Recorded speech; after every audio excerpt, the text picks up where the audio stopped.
Desde la pujante, innovadora y hermosa ciudad de Medellín, en Colombia, iniciamos nuestra celebración de culto a Dios en íntima devoción. Íntima Devoción es una iglesia que cree, obedece, vive y proclama los efectos transformadores del Evangelio del Señor Jesús. Esta es una transmisión simultánea por nuestro canal de YouTube, Facebook e Íntima Devoción Radio.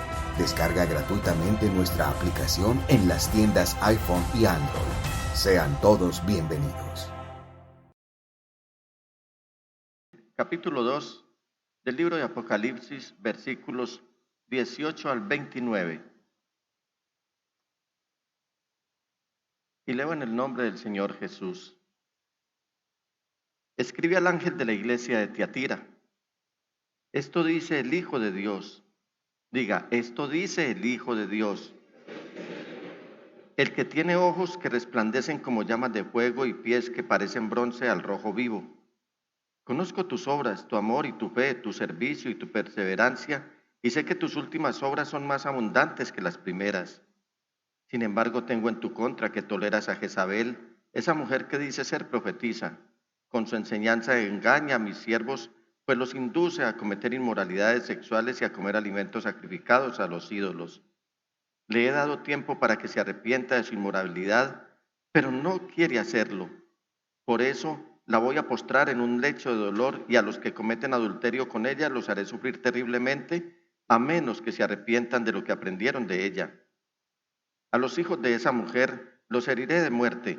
Así sabrán todas las iglesias que yo soy el que escudriña la mente y el corazón, y a cada uno de ustedes lo trataré de acuerdo con sus obras. Ahora, al resto de los que están en Tiatira, es decir, a ustedes que no siguen esas enseñanzas, ni han aprendido los mal llamados profundos secretos de Satanás, les digo que ya no les impondré ninguna otra carga. Eso sí, retengan con firmeza lo que ya tienen hasta que yo venga. Al que salga vencedor y cumpla mi voluntad hasta el fin, le daré autoridad sobre las naciones, así como yo la he recibido de mi Padre, y él las gobernará con puño de hierro, las hará pedazos como a vasijas de barro. También le daré la estrella de la mañana. Diga conmigo el versículo 29, todo bien fuerte. El que tenga oídos, que oiga lo que el Espíritu dice a las iglesias. Amén, amén y amén. Pastor, por favor, si quieres orar.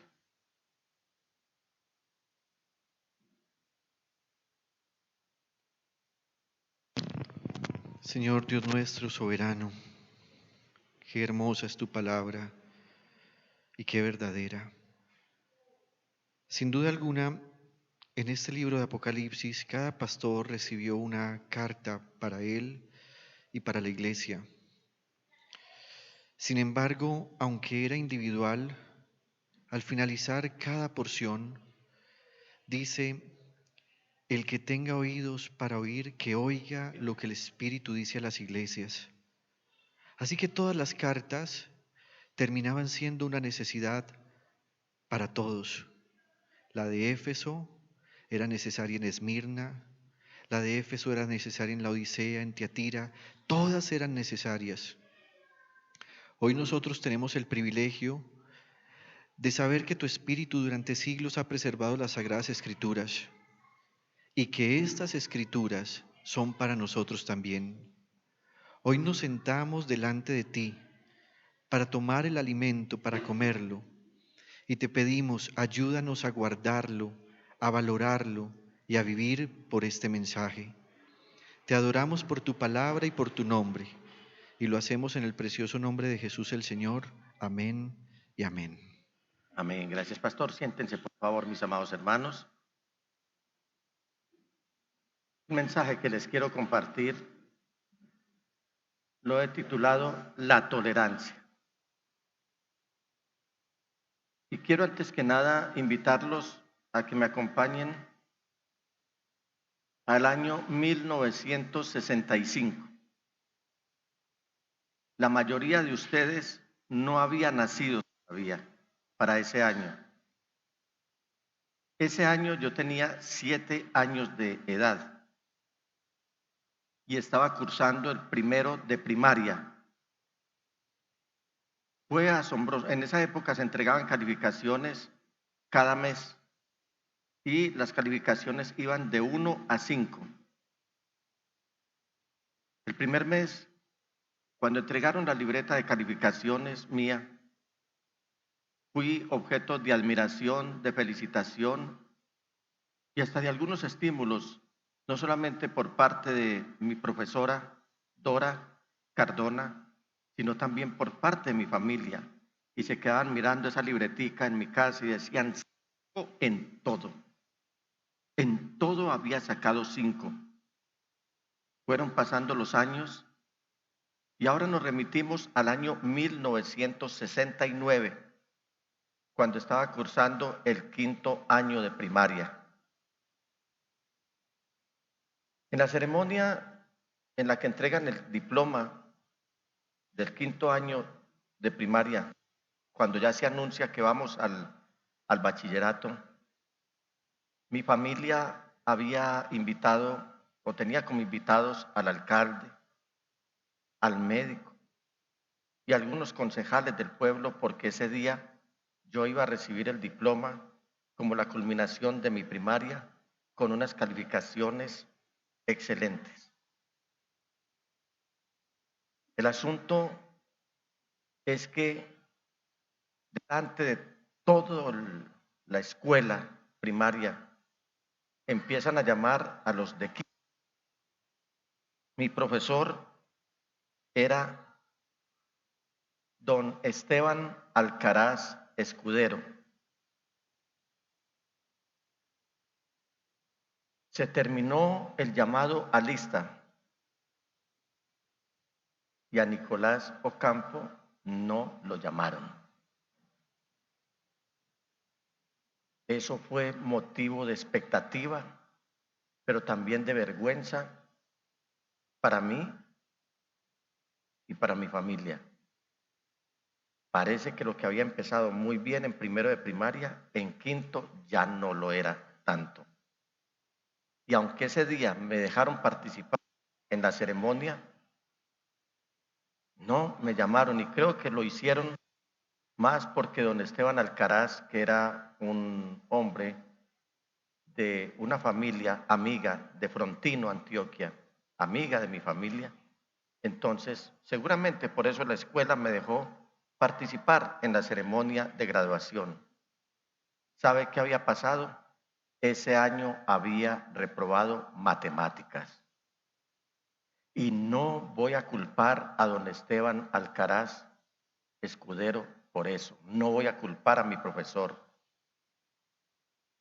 Así que después de 2 meses de la ceremonia, cuando las ceremonias eran en noviembre, en enero del año 70, este servidor estaba habilitando matemáticas, sabiendo que si esta vez no pasaba, no iba a ir al bachillerato. En esa época, si uno reprobaba la habilitación, tenía que volver a repetir el año.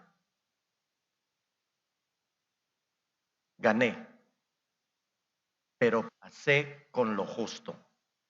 Gané con 3. Raspadito, como se dice, raspado. ¿A qué me ayudó esa lección? Me ayudó a ser el mejor en matemáticas en bachillerato. Siempre me destaqué como el mejor en matemáticas, porque yo dije, nunca voy a volver a pasar una vergüenza, ni yo, ni mi familia, como la que pasé en quinto de primaria. Fue algo que me produjo mucho dolor al saber que al principio de mi primaria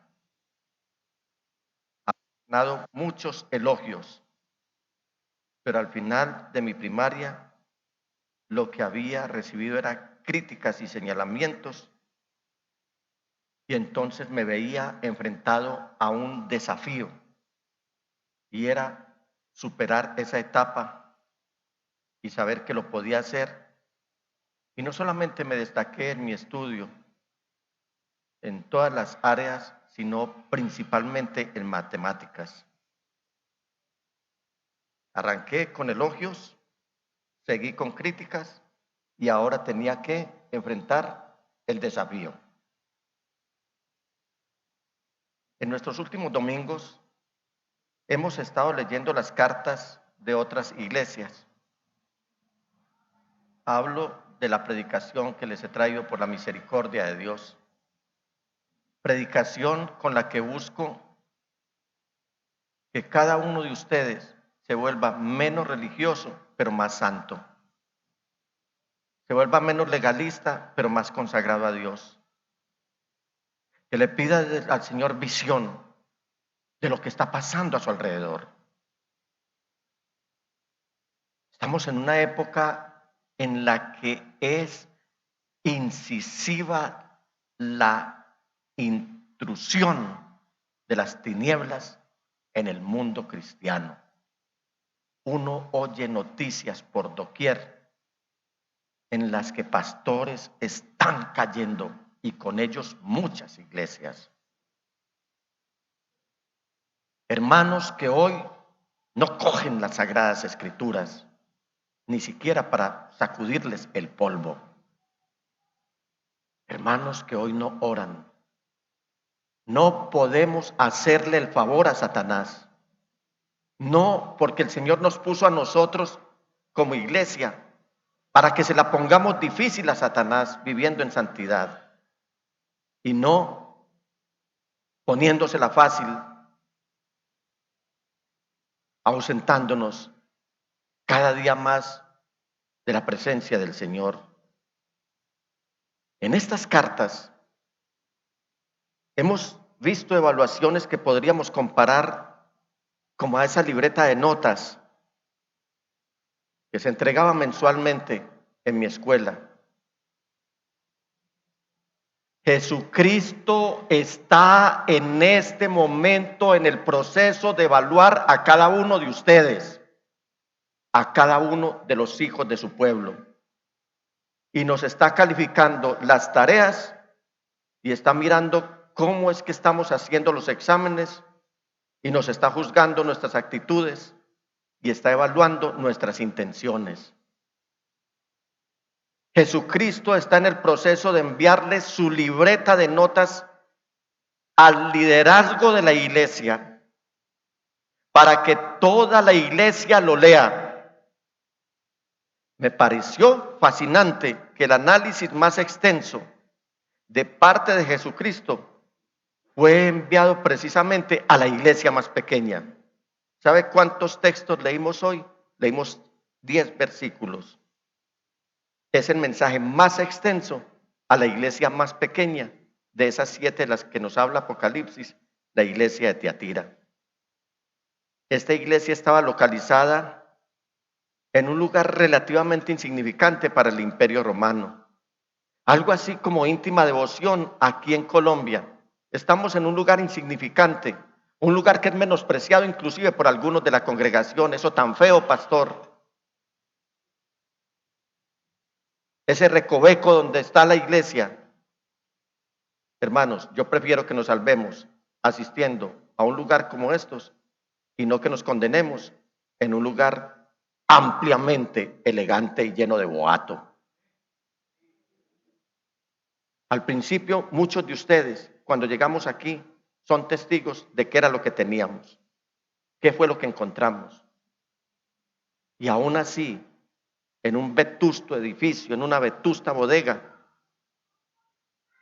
la mayoría de ustedes lo que expresaron es: nos sentimos acogidos y sentimos que la presencia del Señor está en este lugar.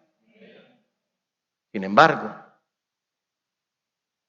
quiero decirle, mis amados hermanos, que si soy contundente como lo está haciendo el pastor con el mensaje de la palabra de Dios, no lo estamos siendo porque llegamos cargados aquí con cargas personales.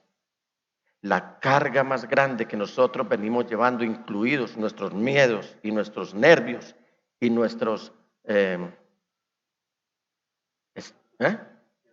ansiedades, es porque ninguno de ustedes se pierda. Esa es la carga que nosotros estamos llevando. Y por eso nos esforzamos en traerles esta palabra, a veces demostrando que estamos como enojados, pero no lo estamos. El Señor sabe que mientras nos paramos aquí a traerles un mensaje con contundencia, nuestro corazón está llorando al ver cómo unos no quieren seguir a Jesucristo el Señor con sinceridad y santidad.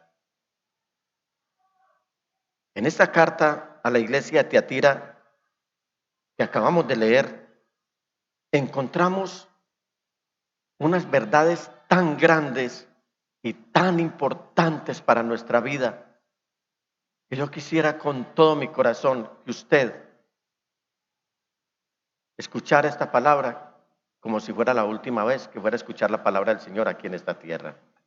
No porque yo lo haya preparado. Ojalá haya mucho tiempo para vivir aquí.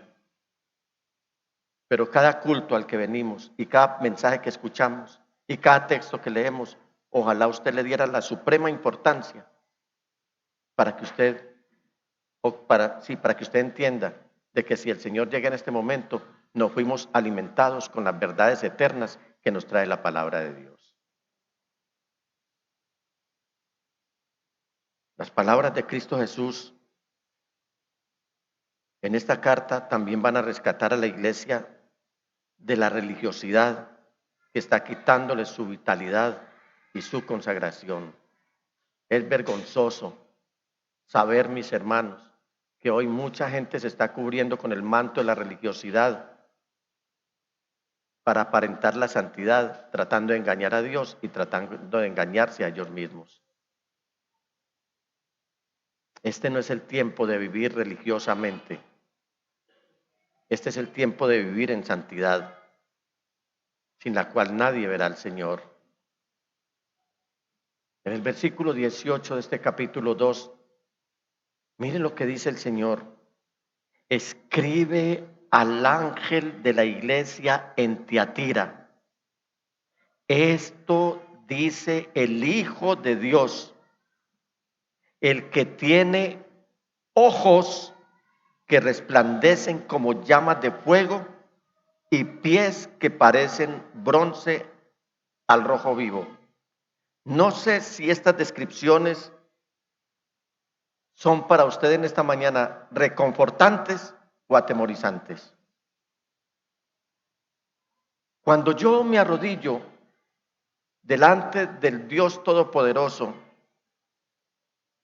trato de hacerlo de la manera más espontánea, pero más concentrada.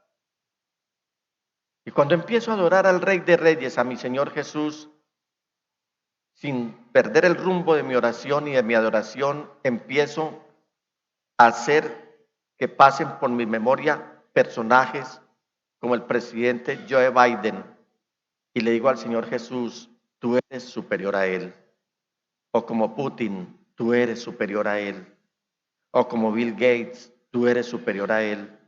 O como Francisco, tú eres superior a él.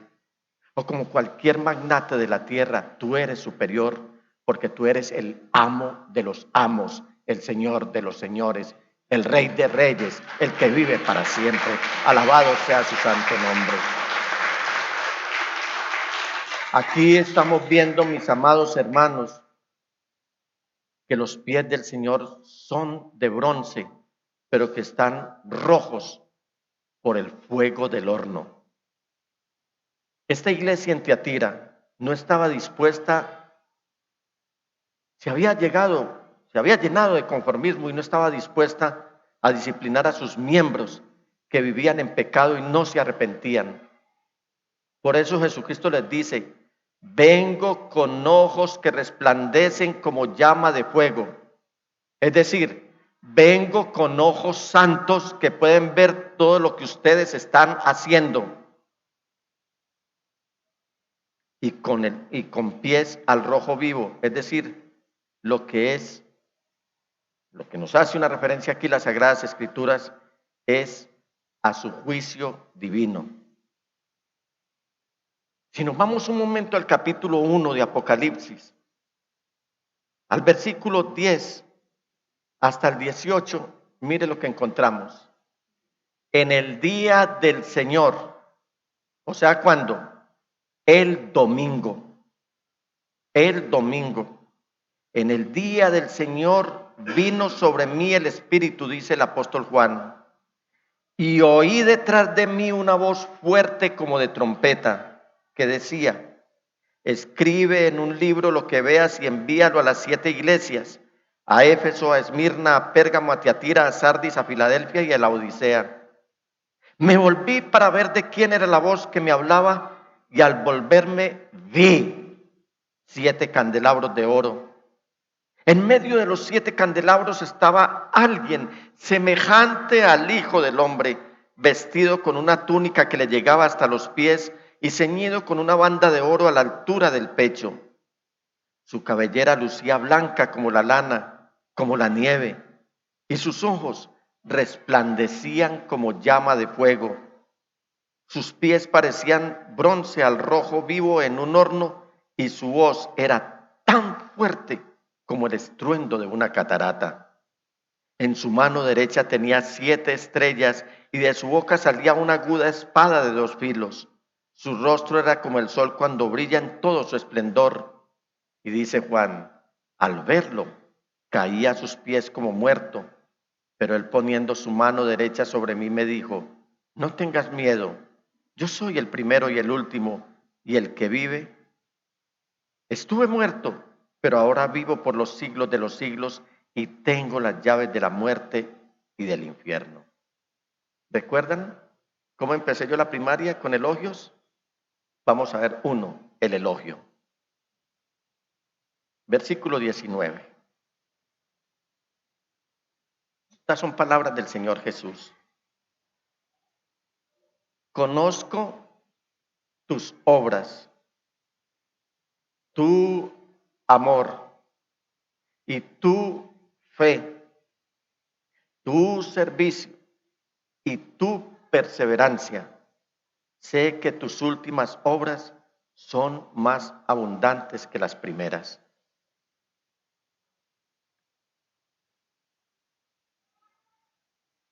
El Señor Jesús está elogiando a los fieles de esta iglesia, no solamente en Tiatira, sino en la historia de todos los siglos.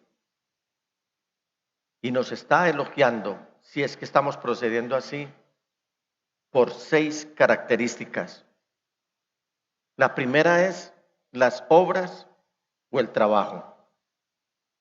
La otra es el amor entre los hermanos y el amor hacia los demás. La tercera es que era una iglesia de fe. La cuarta, una iglesia de servicio. Esta palabra servicio viene de la palabra griega diakonian, de donde obtenemos nuestra palabra diácono. Evidentemente, algunas personas continuaron sirviendo a pesar de esta crisis que estaba enfrentando esta iglesia, sirviendo en el resto de la iglesia. Luego, la quinta obra es, por la que está elogiando el Señor a esta iglesia, es la perseverancia. Y en sexto lugar, por no relajarse. ¿Sabe qué le está pasando a la iglesia hoy? Que la iglesia se está relajando. Y aquí un sector de esta iglesia en Tiatira no se estaba relajando en esos esfuerzos de hacer todo lo que acabamos de mencionar: obras, amor, fe, servicio, perseverancia.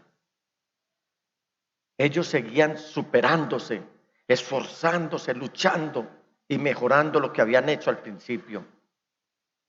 Esta era una iglesia ocupada, era una iglesia amorosa, era una iglesia comprometida, era una iglesia fiel, paciente y sufriente, y estaba haciendo cosas más grandes que nunca antes para Dios.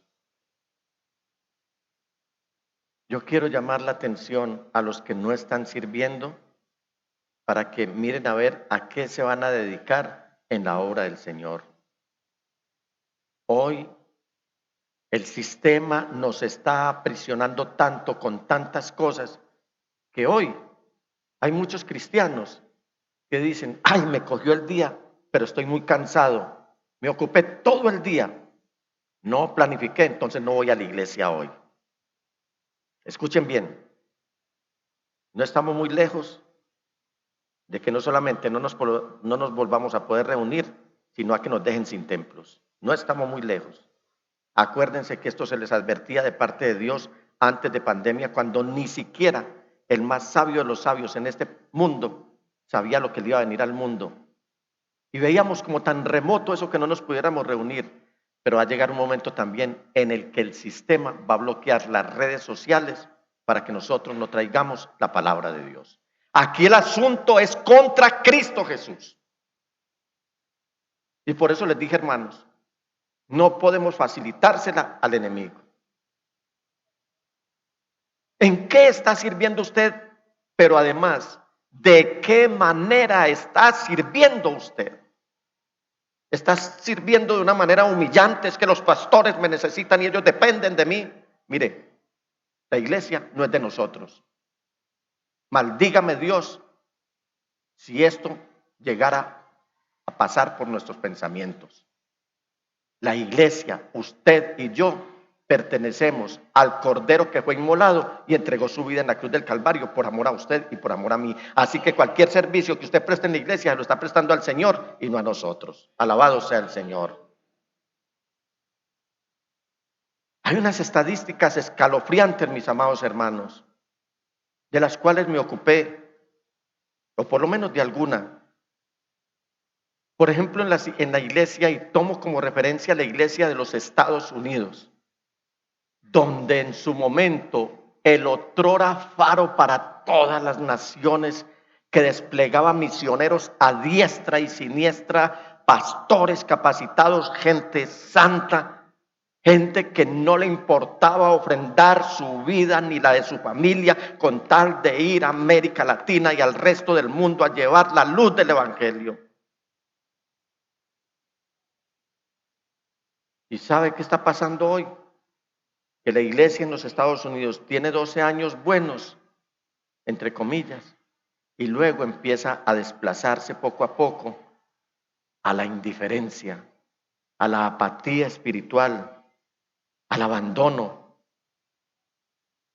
Y aquí la iglesia en Tiatira, en esta iglesia no estaba pasando así. Hoy estamos empezando discipulados y los pastores nos los tenemos que tragar, porque los que empiezan lo desprecian. Luchamos con da la mano, luchamos con el desafío 18910, todo con el fin de estructurarles a ustedes, que tengan una fe sólida y no se vayan a perder. Y eso pasa en los Estados Unidos y eso está pasando en la mayoría del mundo. Los pastores ampliamente consagrados y ampliamente reconocidos estamos sufriendo porque el trabajo pareciera que fuera menospreciado y no está siendo aceptado por la iglesia, por la indiferencia en la que muchos están cayendo.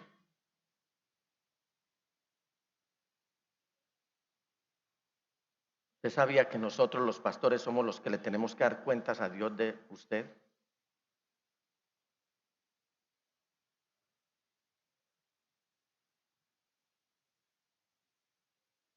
Si el Señor viniera a hacernos un examen ahora, ¿nosotros qué le responderíamos?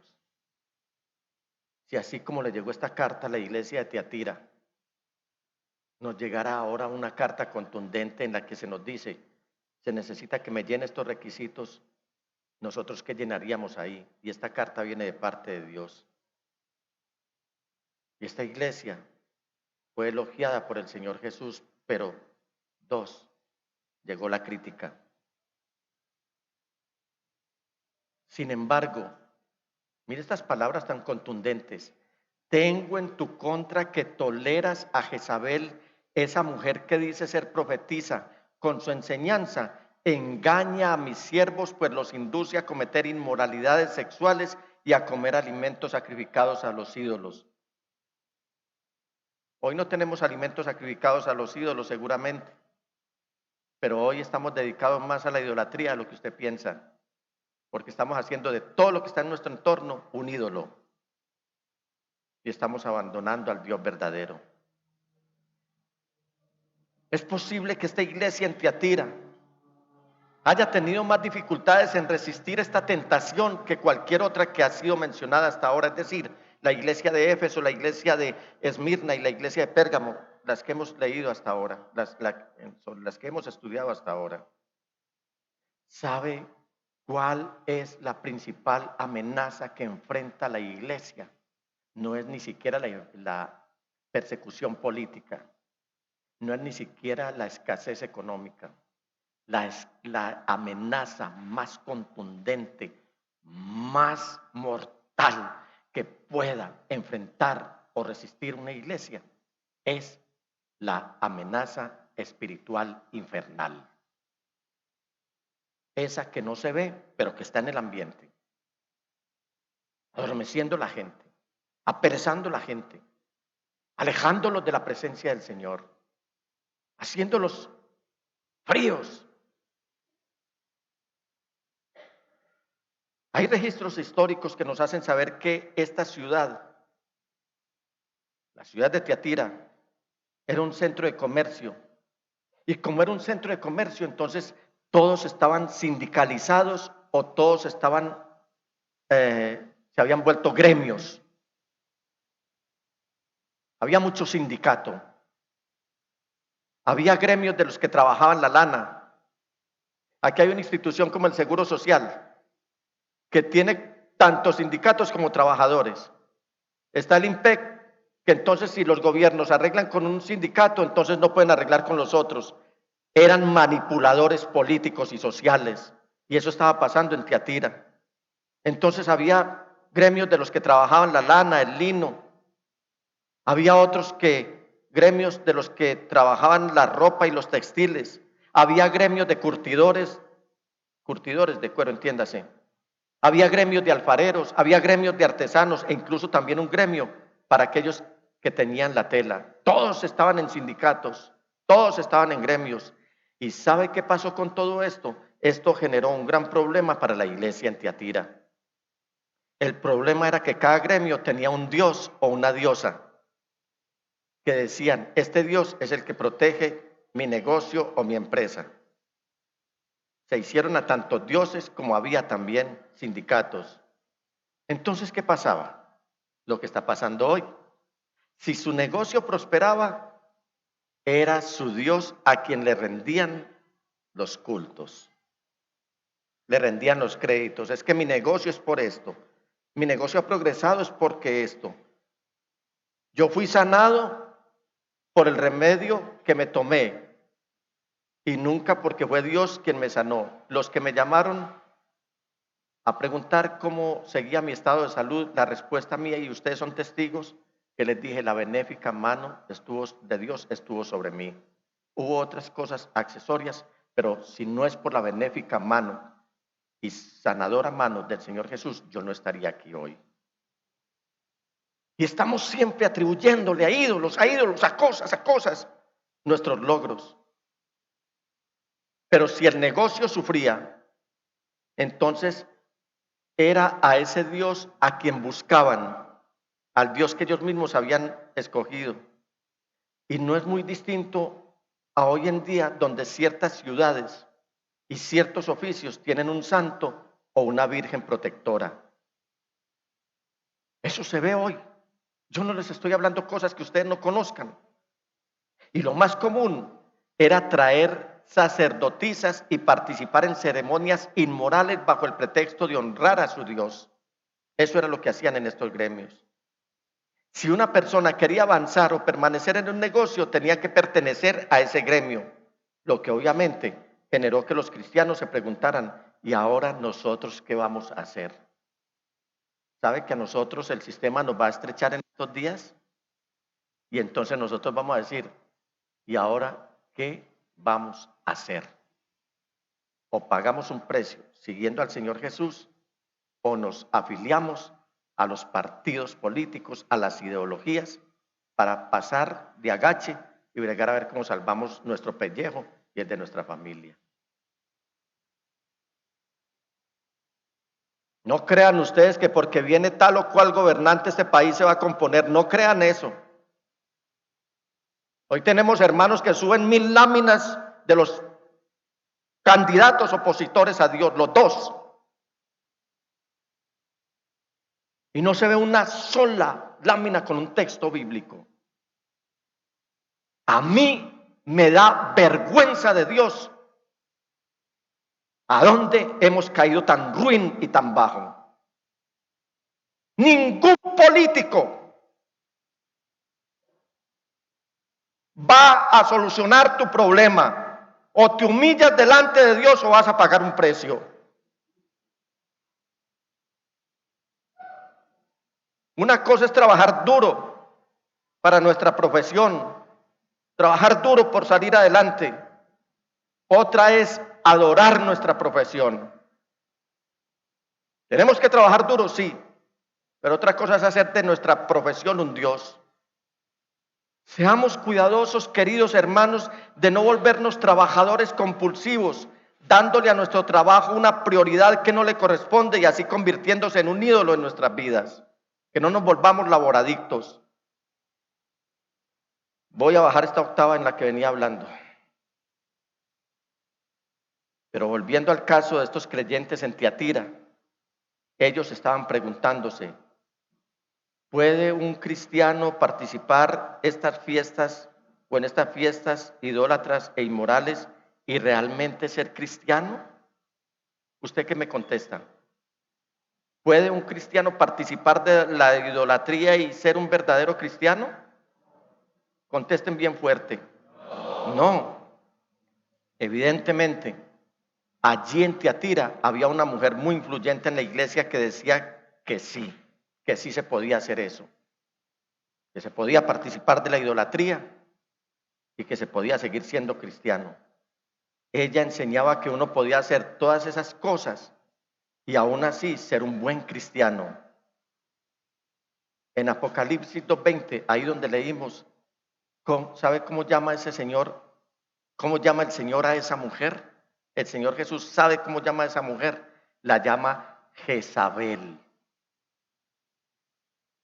Aparentemente ella era una mujer judía. Parece que Jezabel era una mujer judía. Y es poco probable que esta Jezabel, ese era su verdadero nombre, ya que ese nombre era muy popular para los judíos, como lo es Judas para los cristianos. ¿Cierto que Judas es muy popular entre los cristianos? Y nos la pasamos tirándole piedra a Judas por todas partes, pero todos somos como Judas, o la mayoría, porque Judas es el símbolo universal de la traición.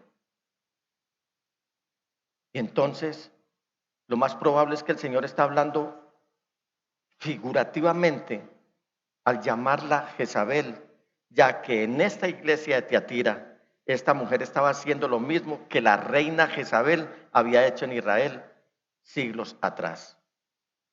¿Sabe de dónde era la reina Jezabel? Yo le invito para que usted lea en su casa en el capítulo 16 del primer libro de Reyes. Ahí encuentra parte de la historia de esta mujer. Ella era la esposa de un hombre que llegó a ser rey en Israel llamado Acab. Cuando usted lea la historia va a contextualizar de lo que le estoy hablando en esta mañana. ¿Qué había logrado exitosamente Jezabel? Había logrado combinar la adoración a Dios con la inmoralidad. Había logrado combinar el negocio con la idolatría. Ella había traído el pecado a la iglesia bajo el disfraz de la tolerancia.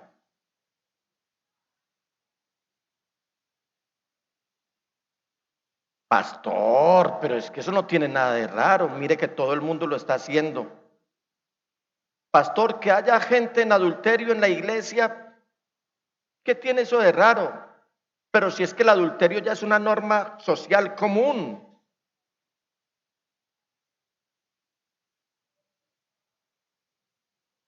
Pastor, es que un puchito de marihuana, pero si ya la legalizaron. Y el cristiano puede volver a la iglesia y hasta trabajo puede venir al culto y ese día vamos a ver el hermano avivado.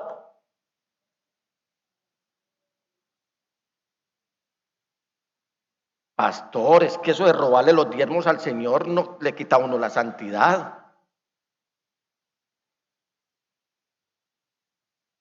Uno ser ladrón, pero si pastor, la delincuencia ya se apoderó de este país, ¿qué tanto es uno también robarle a Dios y seguir siendo cristiano?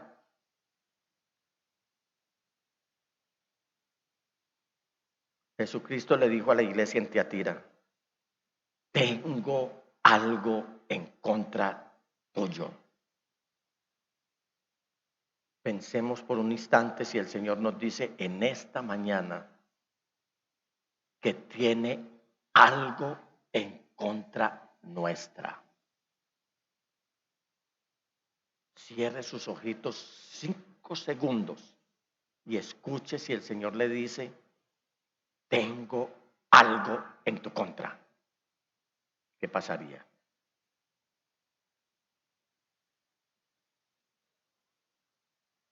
¿Sabe qué tenía que pasar?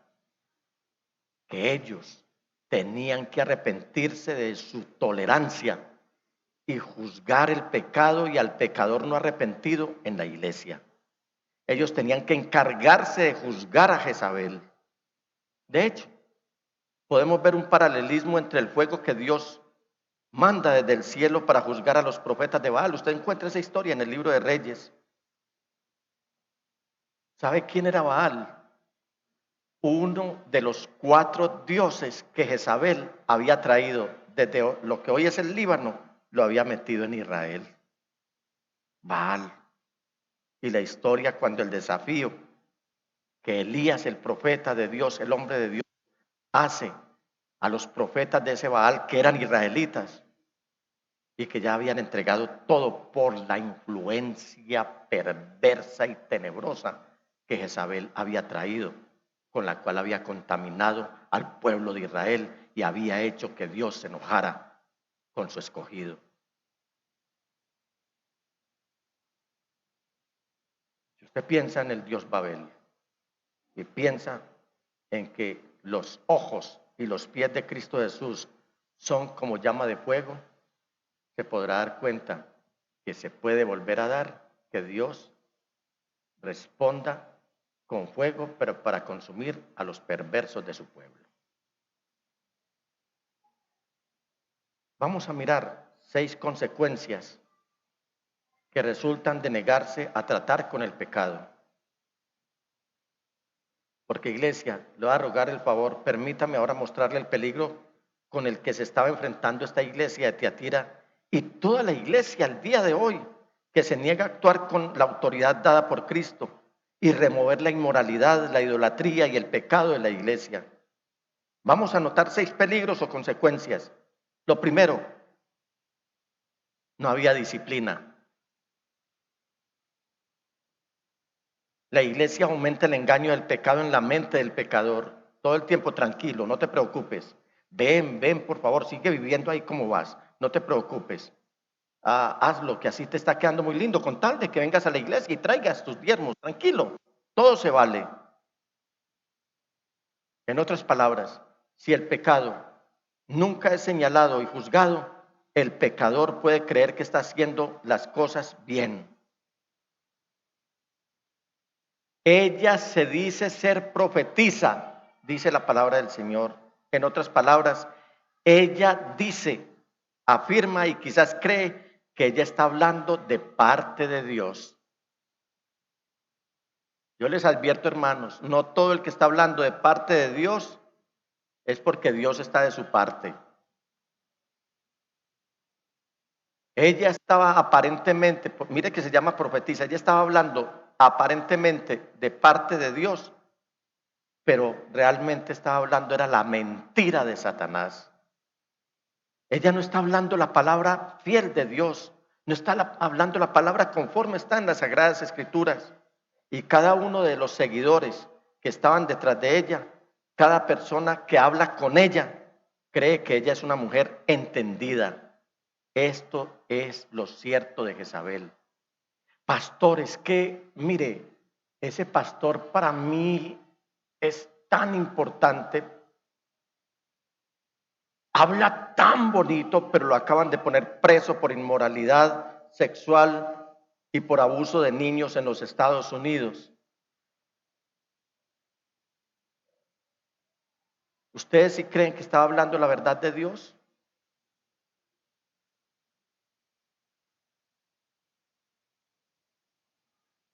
Y muchos, a pesar de tener esas evidencias, le están diciendo a esos pastores, payasos, especuladores, le están diciendo: estás en lo cierto, Jezabel. Qué lindo hablas. Y si la iglesia no se pronuncia, la verdadera iglesia del Señor no se pronuncia, si la iglesia del Señor no dice nada al respecto, aquellos que realmente están engañados van a seguir creyendo que están haciendo las cosas bien, cuando en realidad están alejándose más y más de la verdad. Si nosotros no ponemos orden en la iglesia va a creer que todo va de maravilla, sobre todo aquellos que se están manejando mal. Créame o no, pero he tenido casos de personas que me han dicho: pastor, desde que dejé a mi esposa y me junté con otra mujer, he disfrutado mi relación con Dios como nunca. Estoy tan consagrado. Y dejo un lastre de dolor en un hogar que acaba de abandonar. Ella es lo mejor que me ha pasado, pastor, es lo mejor que me ha pasado en la vida. Otros dicen: pastor, ahora que me he alejado de la iglesia, estoy más feliz que nunca. La verdad, y no se llame a mentiras, la verdad es que están envueltos y atrapados en el pecado. El apóstol Pablo, escribiéndole a la iglesia, a la iglesia que había en la región de Galacia, a los Gálatas, en el capítulo 6, versículo 1 dice: hermanos, si alguien es sorprendido en pecado, ustedes que son espirituales deben restaurarlo con una actitud humilde. Pero cuídese cada uno, porque también puede ser tentado. ¿Y cómo puede ser tentado? Al mirar que ese que abandonó a su hogar, a sus hijitos, y que tiene aguantando hambre a su familia, y que se fue con otra, dice que le está yendo bien, que tiene una buena relación con Dios. Eso es una tentación para que otros caigan. Aleluya, hay poder en el nombre de Jesús. Hay poder en el nombre de Jesús. Esos que dicen que les está yendo muy bien, que están alegres porque abandonaron el Señor, se pueden constituir en un instrumento de tentación para otros y decir: si a él le pasa, yo también voy a abandonar al Señor. ¿Qué cuento de estar pagando precios?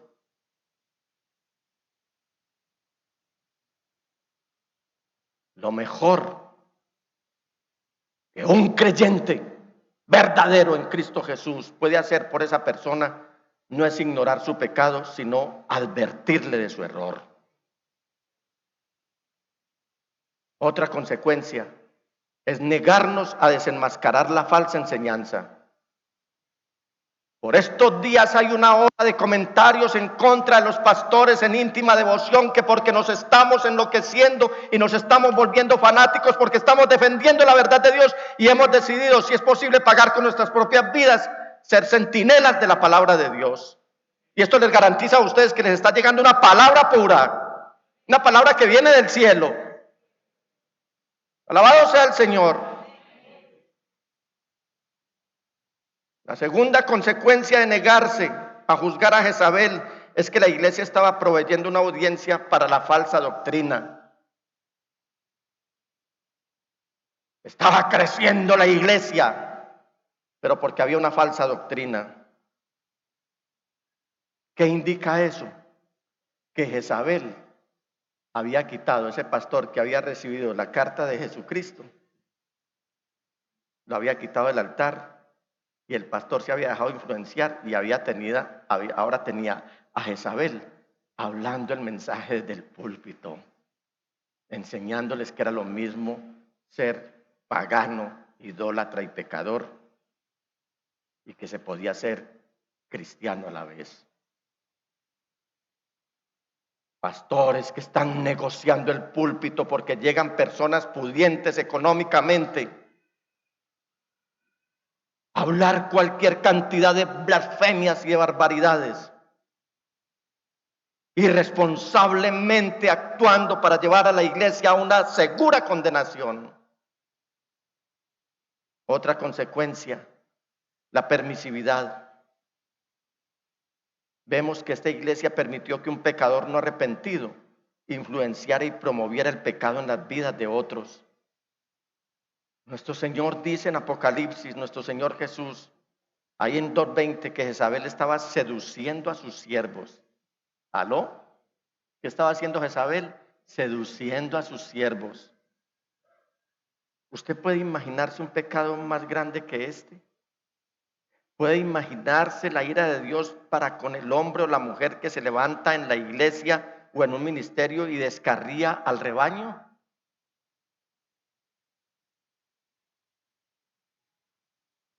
Otra consecuencia, promover la falsa creencia.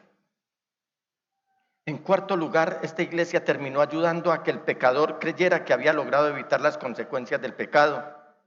Sin embargo, diga conmigo, las apariencias, dígalo bien fuerte, las apariencias. Otra consecuencia, la ruina de sus vidas. Estos creyentes débiles no solo arruinaron sus propias vidas, sino que también corrían peligro de morir tempranamente. Veamos el versículo 22.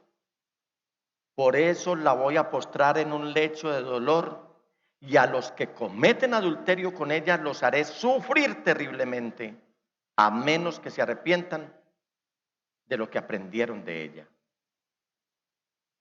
Si usted, el Espíritu Santo, déle libertad al Espíritu Santo, y si usted deja que el Espíritu Santo le indique si alguna vez creyó en una falsa doctrina e hizo de esa falsa doctrina su modelo de fe para creerse salvo, y si el Espíritu Santo le dice, eso no fue así, así lo haya dicho el pastor que lo haya dicho,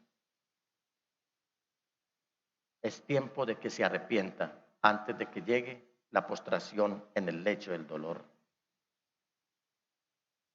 Esos que habían seguido la enseñanza de Jezabel no quisieron arrepentirse de su vida de pecado, y el Señor Jesús los llevó prematuramente, en vez de permitirles, los enfermó, en vez de permitirles que deshonraran más su nombre y el testimonio de la iglesia.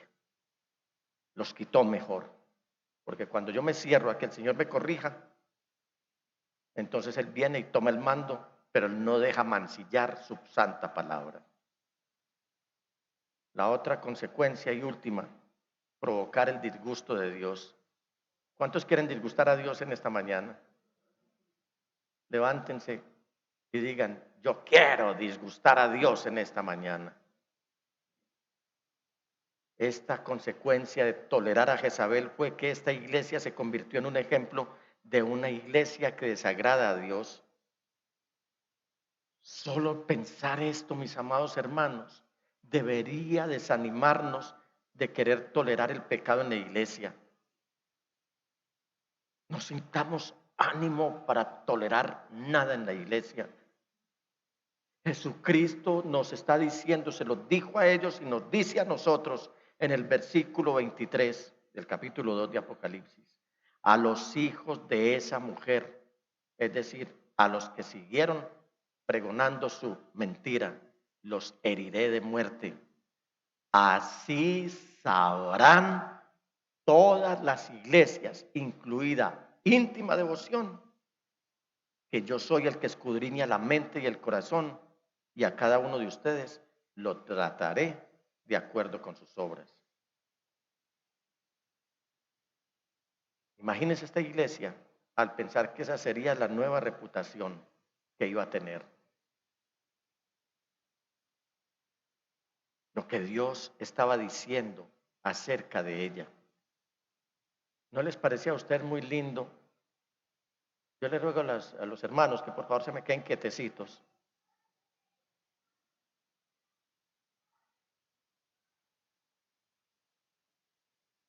Que de íntima devoción se esté diciendo que somos una iglesia que honra la palabra de Dios.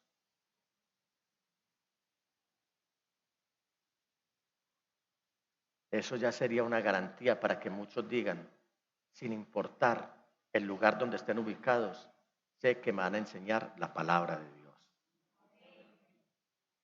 El Señor le está diciendo a todas las iglesias que van a saber qué pasa con nosotros. De íntima devoción y de las iglesias donde se predique la palabra en verdad, sin importar el nombre que lleven, pero que estén respetando la doctrina del Señor, de eso van a saber las demás iglesias. Pero de las iglesias donde se tolera todo, donde todo se vale, también las iglesias de sana doctrina, nos daremos cuenta qué va a pasar con esas iglesias. ¿Y sabe por qué nos vamos a dar cuenta de todo lo que va a pasar con las iglesias donde se están burlando de la verdad de Dios? Una de las mayores evidencias es de todos los funerales que se van a celebrar en esos lugares. Porque el Señor va a empezar a cortar. Hay muchas iglesias donde el Señor empezó a cortar. Déjame perdonar a Dios en esta mañana. Porque el Señor no quiere esto con nosotros. El Señor no quiere esto con nosotros. Y déjeme decirle, querido hermano, que la iglesia promedio tiene una reputación de tolerar el pecado. El cristianismo tiene una reputación. El cristianismo promedio tiene una reputación de tolerar el pecado. Es lamentable ver cómo hoy no se puede disciplinar a nadie en la iglesia sin que haya protestas por parte de algunos hermanos que prefieren irse en favor del infractor y en contra de la palabra de Dios y de paso en contra del pastor. ¿Sabe qué muestra todo esto? Que la iglesia hoy no está juzgando a Jezabel. Que la iglesia hoy no está siendo contundente en desenmascarar la obra de Satanás. La reputación de la iglesia promedio es que tolera el pecado y el problema no es de ahora. El problema lo estamos viviendo desde hace más de 2000 años. Esta iglesia en Tiatira estaba lidiando con el mismo problema. Tenían presión encima.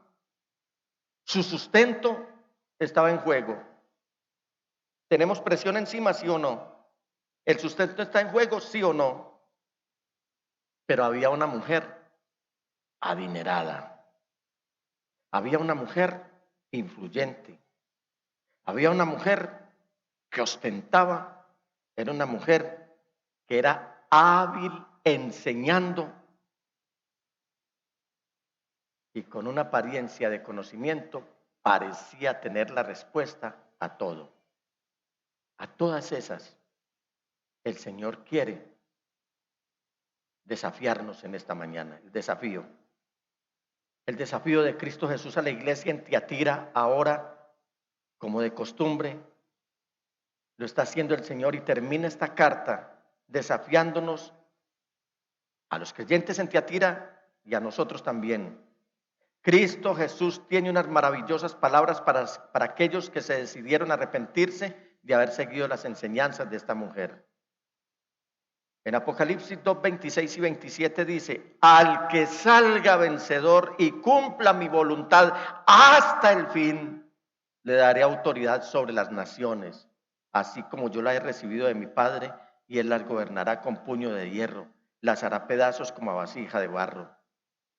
El Señor Jesús, un día de estos, lo vamos a ver sentado sobre el trono de David. Y cumplirán las promesas y las profecías del Antiguo Testamento que faltan por cumplirse, y nosotros reinaremos juntamente con Él.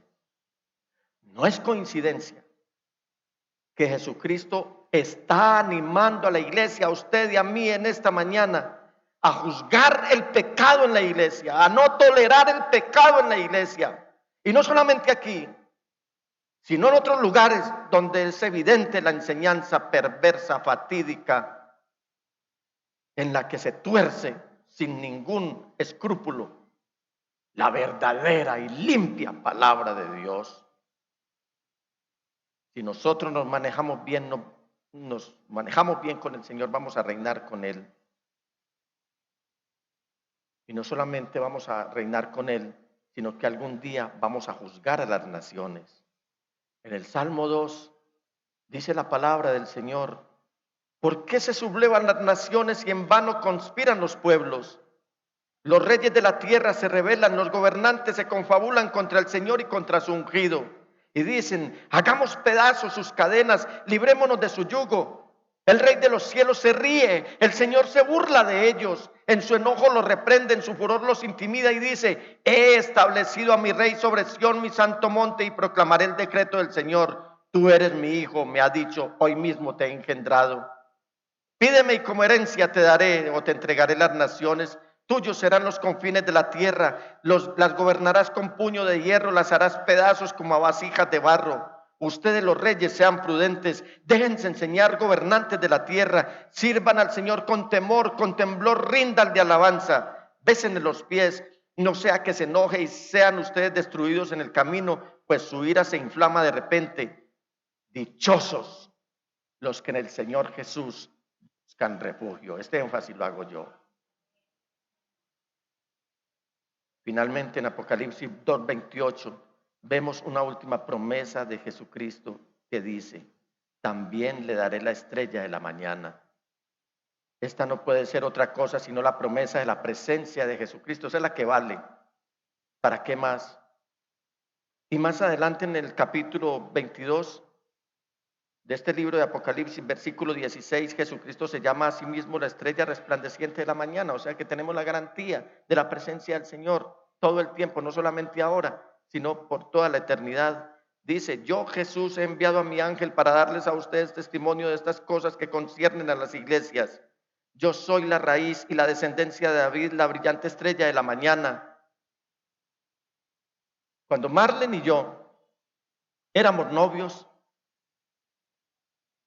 no teníamos posibilidad de encontrarnos, de tener una relación de novios, y gloria a Dios.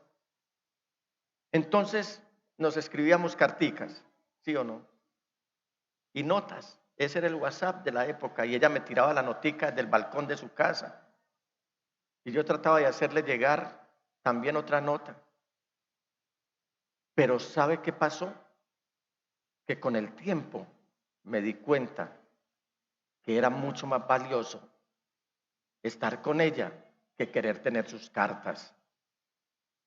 Ella me le untaba perfumito a las notas. Y yo era, ay.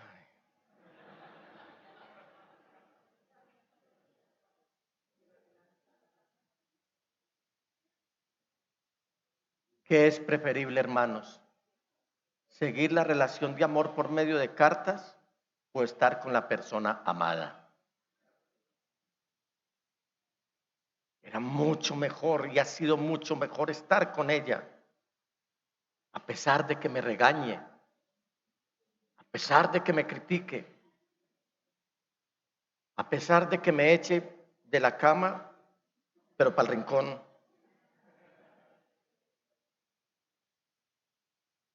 Yo prefiero, mire, les cuento una infidencia aquí muy rápidamente. En la noche la noche es uno de los momentos que yo más deseo, no para otras cosas, sino para abrazarla. Bueno, y para otras cosas también. Y oler el perfume de ella. Porque prefiero oler tu perfume y no el perfume de la nota o de la carta. Hoy debemos aprovechar el perfume de Dios, vivir en íntima devoción con Él. Disfrutemos de la presencia del Señor Jesús. Es maravilloso poder decir o recibir una carta de nuestro amado, de nuestro Señor Jesús. Sin embargo, un día vamos a poner estas cartas a un lado porque vamos a tener al Señor mismo con nosotros. Lo vamos a tener en persona y lo vamos a ver tal como Él es. Él es la resplandeciente estrella de la mañana. No tenemos idea, hermanos, de lo glorioso que será reinar con Cristo sobre la tierra por 1000 años y luego por toda la eternidad y gozar de su grata y olorosa presencia. No puedo imaginármelo. Sin embargo, es una realidad. Esto es verdad. Si vamos a reinar con Cristo, si nos manejamos bien. El apóstol Pablo escribió en su primera epístola en el capítulo 6, versículo 2 a los Corintios: ¿acaso no saben que los creyentes juzgarán al mundo? Y si ustedes han de juzgar al mundo, ¿cómo no van a ser capaces de juzgar casos insignificantes? Y quiero concluir en esta mañana con 2 lecciones finales. La primera, que sí es posible que haya grandes pecados en pequeñas iglesias. Y esta pequeña iglesia en Tiatira llegó a ser conocida por su tolerancia del pecado. Y la otra conclusión es que los efectos del pecado de una sola persona pueden destruir la eficacia de toda una iglesia.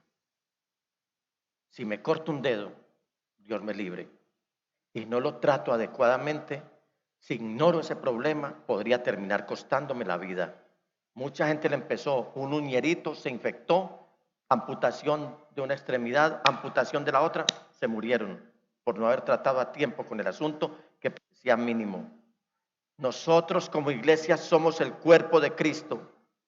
Nadie en la iglesia, hermanos, los que se sienten a veces despreciados en la iglesia, usted no es insignificante en la iglesia de Dios. Nadie en la iglesia es insignificante para el ministerio y la reputación de la iglesia. De hecho, sin importar dónde trabaje o viva, la reputación de la iglesia será la misma reputación que usted tenga en su comunidad, en su vecindario. Para las personas que lo conocen, para las personas de su vecindario con las que usted se relaciona, su iglesia, en este caso íntima devoción, será un montón de hipócritas, si usted lo es. Unos cuantos mentirosos, codiciosos y murmuradores, si usted lo es. Un grupo de personas deshonestas y faltas de amor, si usted lo es. Una hermosa comunidad de personas íntegras y honestas, si usted lo es. Personas que aman a Cristo y buscan su reino, si usted es conocido por lo mismo. Esta carta termina con la ya conocida pregunta: ¿está usted escuchando? Aquel que tiene oídos para oír, oiga lo que el Espíritu dice a las iglesias. Amados hermanos, escúchenme por favor. ¿Ha sido este mensaje una advertencia para usted hoy? Si ha sido una advertencia para usted hoy, ¿está usted arriesgando su vida al no arrepentirse de su vida de pecado? ¿Está viviendo una vida que Cristo no va a recompensar? ¿Está siguiendo la influencia de personas que lo animan a pecar y usted sabe que eso no es correcto? Permítame animarlo a que se arrepienta. Fíjese hacia dónde va. Dé media vuelta. Cristo le está dando tiempo para arrepentirse, tal como se lo dio a los creyentes en Tiatira. Pídale al Señor que lo perdone de ese pecado que está guardando, de esa vida que está llevando, de esa reputación que está construyendo. Dígale en esta mañana, póngase de pie y dígale al Señor: Señor,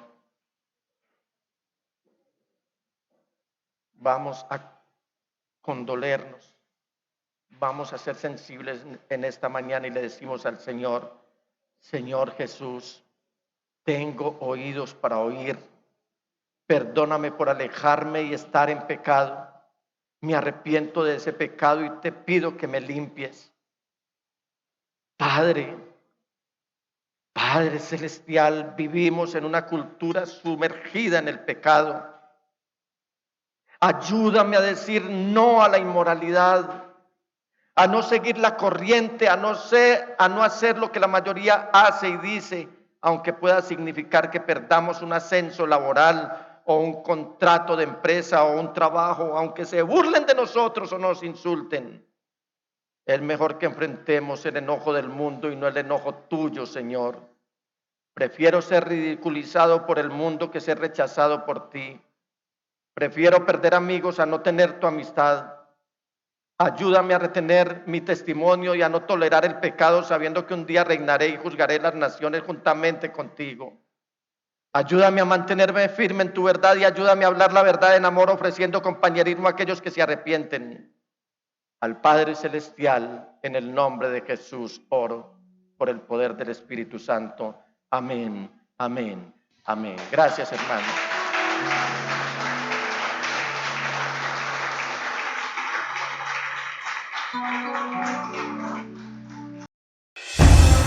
Desde la pujante, innovadora y hermosa ciudad de Medellín, en Colombia, hemos transmitido la celebración de culto a Dios en íntima devoción. Íntima Devoción es una iglesia que cree, obedece, vive y proclama los efectos transformadores del Evangelio del Señor Jesús. Descarga gratuitamente nuestra aplicación en las tiendas de iPhone y Android y síguenos en Facebook, YouTube, Instagram y Twitter como Íntima Devoción. Hasta pronto.